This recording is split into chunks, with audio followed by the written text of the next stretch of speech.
मनुष्य ने चाहते हुए भी या ना चाहते हुए भी जीवन में बहुत पाप किए होंगे, लेकिन वह फिर भी इन पापों से प्रायश्चित कर वह साधु का दर्जा प्राप्त कर सकता है। मनुष्य पाप करने के बावजूद भी किस तरह से भगवान को प्राप्त कर सकता है?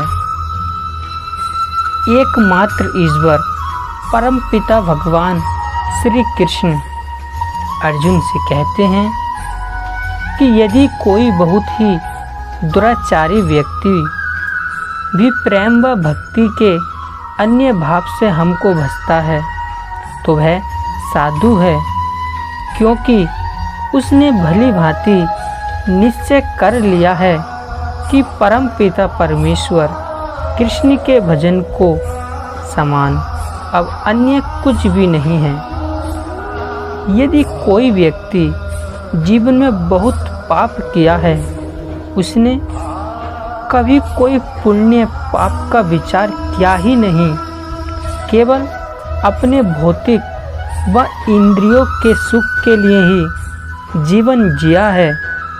किसी कारणवश यदि उसको अपने किए गए पाप का बोध हो जाए, अर्थात वो अच्छी तरह जान ले कि हमने अब तक जीवन में जो भी पाप कर्म किए वो बहुत ही गलत थे, तो अब क्या किया जाए?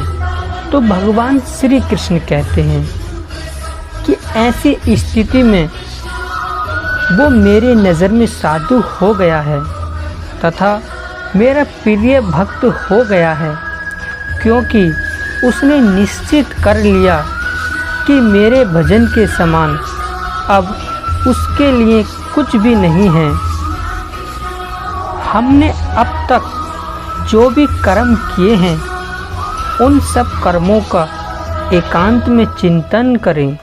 हमने क्या गलत किया, हमसे कहाँ कहाँ कब पाप हुआ, आत्मचिंतन करें। अभी बहुत समय है, उन पापों का प्रायश्चित करें।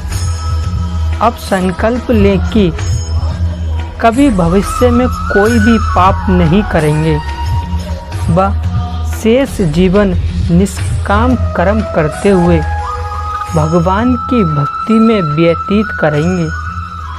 कृष्ण के अलावा मेरा कोई नहीं है, उसके भजन के समान सुख अन्य कहीं नहीं है। ऐसा करने पर आप भगवान के प्रिय बन जाएंगे तथा आपका जन्म सार्थक हो जाएगा।